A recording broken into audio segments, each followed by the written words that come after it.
Comenzamos la explicación del tema 1.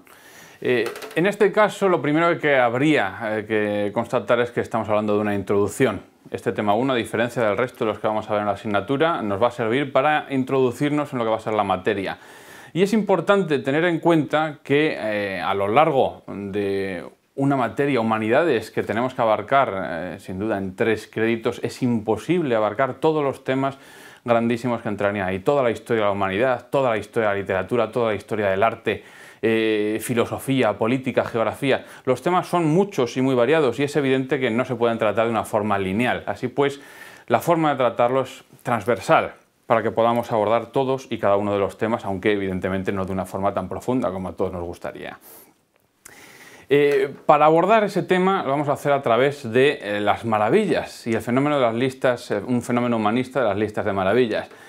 Y ahí es donde nos vamos a encontrar precisamente con que esto supone históricamente el origen del turismo, como un fenómeno desarrollado en la misma antigüedad, pero cuando surgen precisamente esas maravillas.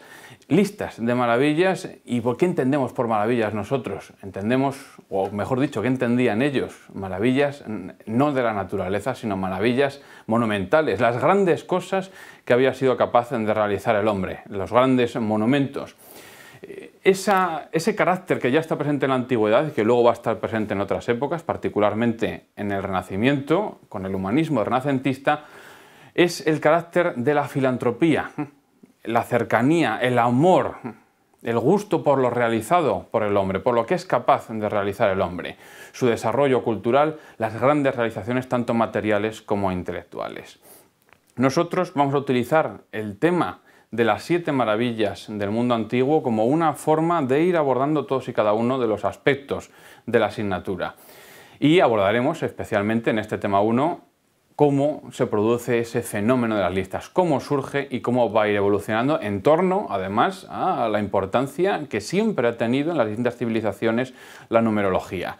El uso de números específicos, en este caso el del número 7, pero vamos a ver ese fenómeno en concreto. Veremos cómo evolucionaron las listas de maravillas desde la misma antigüedad a otras épocas históricas y especialmente su influencia en el arte y en la historia del arte en la época moderna, en la época del Renacimiento, en la época del Barroco y en la época del Neoclasicismo.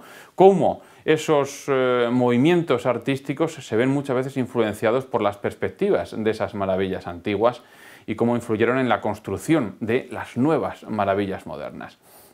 Veremos también incluso cómo está presente ese fenómeno de las maravillas hoy en día y todo esto nos va a servir como una especie de pretexto para que a través del estudio del pasado antiguo vayamos viendo también en otras épocas cómo se ha percibido ese pasado, pues por ejemplo en la Edad Media, en la Edad Moderna o incluso en la Edad Contemporánea y en nuestros días, cómo ha ido influyendo a lo largo de todas esas épocas e incluso, en algunos casos, cómo se ha tenido que redescubrir ese pasado antiguo para poder valorarlo hoy, desde la época del humanismo, en el Renacimiento, hasta nuestros días.